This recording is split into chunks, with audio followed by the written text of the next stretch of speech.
Un avion en papier dans la main, un nœud dans les cheveux et les yeux tournés vers le ciel. La petite Hélène Boucher ne vole pas encore, mais elle en rêve. C'était un rêve, c'était plus une passion, on peut dire, parce qu'il y a mis la volonté qu'il fallait. Parce que je pense qu'il fallait quand même énormément de volonté pour une fille en plus. Pour cette époque-là, voilà pourquoi je l'ai faite aussi très bien plantée sur ses deux pieds pour montrer, pour exprimer cette volonté, cette fermeté. Et le petit avion pour figurer là le désir, le rêve, la passion. La statue, en résine et en bronze, a demandé 1 an de travail. Un projet de longue date pour rendre hommage à cette aviatrice.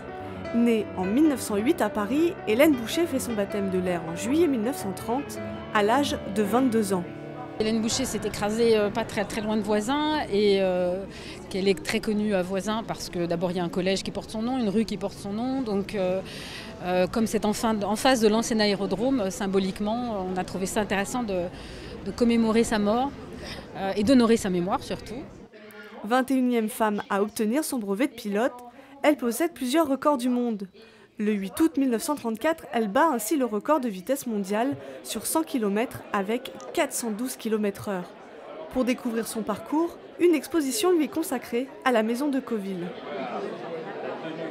Il y a ici 2 photographies, dont l'original effectivement qu'a fait Douaneau, qui nous a été prêté par le musée d'histoire de Renault, qui se trouve derrière moi. Et l'encadré que vous avez à côté retrace la manière dont cette photo a été faite. Il y a une chose en particulier, il y a la planche de bord du Gaudron Luciole qui effectivement équipait l'avion Gaudron Rafale d'Hélène Boucher.